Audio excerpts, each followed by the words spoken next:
મહુવાના national highway ઉપર આવેલ Nilkanth oil મિલમાં કોઈ કારણોસર આગ લાગતા નાસ ભાંગ મચી જવા પામી હતી।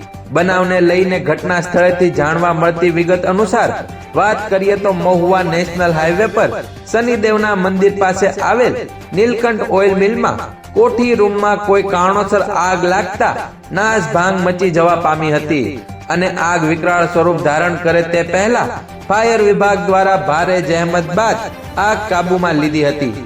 જોકે આ ઓઇલ મિલમાં 25 થી 30 જેટલા મજૂરો પણ કામ કરતા હતા। જોકે સદનસીબે કોઈ જાનહાનિ થવા પામી ન હતી, પરંતુ ઉલ્લેખનીય વાત તો એ છે કે એટલી મોટી ઓઇલ રિફાઇનરી હોવા છતાં પણ ફાયર સેફટીના કોઈ પણ સાધનો નજરે પડ્યા ન હતા। ત્યારે ચોક્કસપણે કહી શકાય કે એટલી મોટી રિફાઇનરી હોવા છતાં ફાયર સેફટી વગર મંજૂરી કોણે આપી હશે। આ તેલ રિફાઇનરીમાં 25 થી 30 જેટલા મજૂરો પણ કામ કરતા હતા। જો કોઈ જાનહાનિ સર્જાત તો જવાબદારી કોની?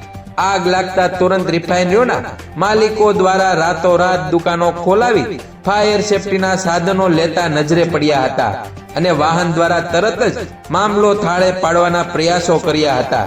જોકે બનાવને લઈને કહેવાતા મહુવાના પ્રતિષ્ઠિત આગેવાનો પણ દોડી આવ્યા હતા।